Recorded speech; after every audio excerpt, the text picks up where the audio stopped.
सातारा, सांगली व कोल्हापूर जिल्ह्यातील Yamaha RX 100 तसेच इतर मोटरसायकल चोरांच्या कराड गुन्हे प्रकटीकरण टीमने त्यांना ताब्यात घेऊन चौकशी केलेली होती।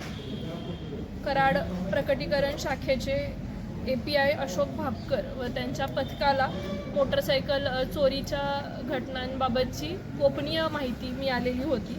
त्या माहितीवरून तसेच टेक्निकल ॲनालिसिसवरून आपण एकूण 17 मोटरसायकल, त्याच्यामध्ये 11 Yamaha RX 100, 4 hero Honda Splendor, 1 KTM, 1 Bajaj Pulsar 220cc या मोटरसायकल आपण हस्तगत केलेल्या आहेत।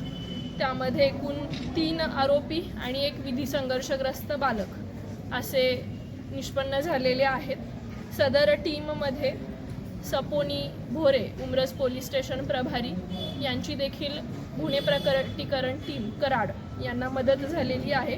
त्यामध्ये सपोनी भापकर गुन्हे प्रकटीकरण टीमकडील सतीश पाटील, संदीप कुंभार, सज्जन जगताप, अनिल स्वामी, संतोष पाडळे, प्रदीप चव्हाण, धीरज कोरडे, दिग्विजय सांडगे, अमोल देशमुख, मुकेश मोरे, संग्राम पाटील, मोहसिन मोमीन, आनंदा जाधव, सोनाली पिसाळ, पूनम पाटील यांच्या पथकाने ही कामगिरी केलेली आहे। त्याबद्दल माननीय पोलीस अधीक्षक सर तसेच अप्पर पोलीस अधीक्षक मॅडम यांच्या वतीने मी पोलीस स्टेशनचे प्रभारी अधिकारी श्री दत्तात्रय दराडे साहेब आणि सर्व टीमचे अभिनंदन करते।